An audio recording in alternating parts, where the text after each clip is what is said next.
Oopsie! Diretso na sa pagigisa. Nakalimutan mag-record ng mga iba pang detalye ng pagluluto. Kaya dito na tayo diretso sa pagigisa ng ating sibuyas. Ako nga pala si Aiza Arilla, ang inyong RN na DH na ngayon dito sa Hong Kong. Magluluto ako ng tortang talong with giniling. Alam ko na easy lang ito sa inyo. Pero para sa akin, isang malaking achievement pag nagawa ko ito.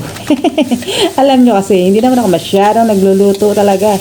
Ito ay mga pachamba-pachamba. So, anak kasi ako ng only child ako, only girl, only daughter ba, kumbaga. So, ayan, medyo spoiled tayo ng kabataan. Diba? May mga nag-aasikaso sa atin ng mga lola. Ayan, may nag-aasikaso sa atin ng mga tita. Ayan, kahit nasa abroad ang aking mama, hindi naman tayo pinabayaan. Okay, so tayo ay hindi masyadong marunong magluto. Kaya nung ako ay nag-abroad, dito talaga ako natutong magluto dito sa Hong Kong. So, ayan, without any further ado, ano daw? Sana wala na masyadong maraming intro. Ginisa ko ng sibuyas at nilagay ko ang giniling na baka na magiging topping sa ating tortang eggplant. Ang ginisa ko ito, nilagyan ko ng sibuyas, nilagyan ko ng durog na paminta, asin, garlic powder, at naglagay din ako ng soy sauce. So nakikita niyo naman, minimekos-mekos ko lang yan na para bang wala akong malaman gawin kundi maghalo sa ulam. Di ba? Takot na takot masunugan ng ulam. Siyempre sayang. O ito na nga ang ating tortang talong.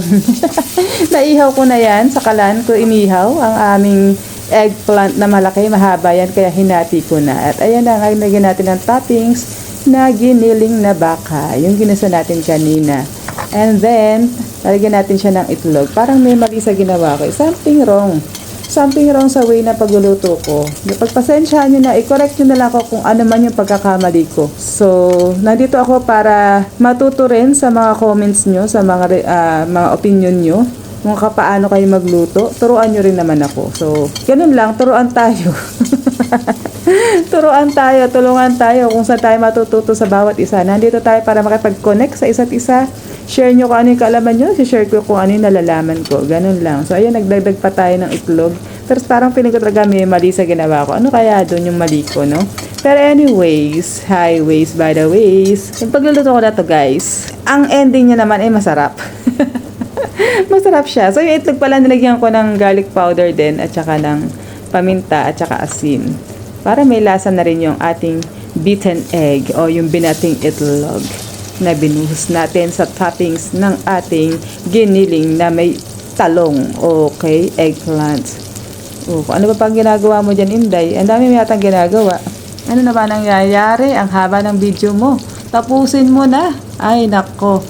So, bali ang niluto ko dito, 3 mahahabang eggplant. So, itong isang to, hinati ko kasi sobrang haba talaga niya. Hindi siya kakasya sa kawali. Kaya, ayan. Tingnan natin ang ending. Oops! Tada! Wow! Sarap! So, yan na i-comment nyo. Wow, sarap! Salamat! Don't forget to follow, like, and share. Thank you for watching!